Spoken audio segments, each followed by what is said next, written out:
Ikalabang isa ng Hunyo taong 2024, Martes. Ngayon naman ibabahagi ko kung paano gamitin yung formula na switch. Ang switch na formula ay may kasintulad sa if formula kung saan naghingi siya ng kondisyon at depende sa kondisyon na binigay mo, bibigyan kanya ng sagot sa iyong cell. Ngayon, kung makikita nyo, meron tayong listahan dito ng mga tao na mayroong komisyon at may mga ranggo. Tapos dito naman sa kabila, meron tayong listahan ng mga komisyon na makukuha base sa ranggo nila. Ang gusto natin mangyari, depende sa ranggo nila, bibigyan tayo ng commission percentage. Okay. So, umpisa na natin. Tutok ka muna dun sa mismong cell na gusto mo lagyan ng formula. So, lagyan natin equal sign. So, lagyan mo yung switch. Yan. Pag nakita nyo yung formula, medyo marami siya. Pero paulit-ulit lang yung iba dyan. Ang kailangan mo lang lagi tandaan, expression, value, result. So yung expression, ang hinihingi niyan is yung cell na titignan niya. Sa sitwasyon natin ngayon, ang gusto kong mangyari is tignan itong rank cell. So yan, D3. Diba? Tapos, ang gusto niyang hingiin na value. Anong condition ang hinihingi ko? So, kapag ang nakalagay ay S2, gusto ko ang ibigay niya ay 8%. Malalaman niyo kung bakit mamaya. So, S2, tapos, S2.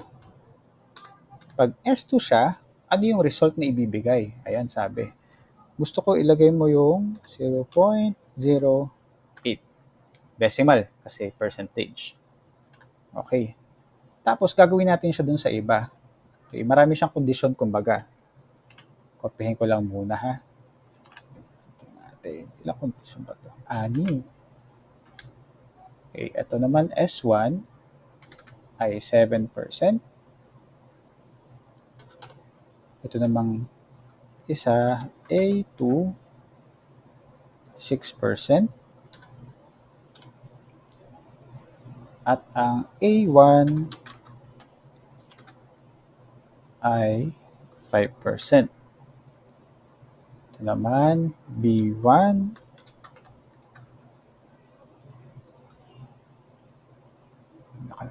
4%. Medyo nakakaduling din siya pag marami. Pwede nyo naman gawin isa-isa. Huwag nyo gawin yung ginagawa ko. Pero parehas lang ang kakalabasan. Ito pala ang B1. Ito ay B2. Yan. So, ulitin ko lang bago ko pindutin yung enter. Ang gusto kong mangyari, tumingin siya sa cell D. At pag ang nakuha niya ay S2 nakalagay, kukunin niya or ilalagay niyo yung 8%. Pag S1, 7%. Pag A2, 6%. Kapag A1, 5. B2, 4. B1, 3. Okay, ngayon i-enter na natin. Kinata ko yan. Diba? Lumalabas yung iba't ibang porsyento. Pinasi ko siya dito sa listahan na to. Gawin natin siyang percentage para mas maganda tignan. Yan. Okay. Bakit ko ba kinuha yung commission percentage? Kasi gusto kong makuha yung actual na pera na makukuha nila based sa kanilang nabenta at based sa kanilang commission percentage na nagbabase naman sa kanilang ranggo. So, lagay natin equal sign, 7% or yung commission percentage. I-multiply natin siya doon sa sales. Nga pala, sa Excel, pag gusto mag-multiply, lalagyan mo lang siya ng asterisk. Yan. Atake lang ulit natin ito pababa. Ayan. So ngayon, alam na natin magkano makukuha ni Vic based sa kanyang ranggo at based sa kanyang benta. Magkano makukuha ni Pedro, ni Quintin, at nung ilan pa. So, nagiging useful to, etong formula na switch, kung meron kang straightforward na listahan ng mga kondisyon, katulad ng sample na binigay ko ngayon. Pwede rin magkaroon ng maraming kondisyon sa if formula, pero yung switch, masasabi kong mas madali siyang gamitin kapag meron ka namang straightforward na kondisyon na ibibigay. So ayun, sana nakatulong to. Maraming salamat.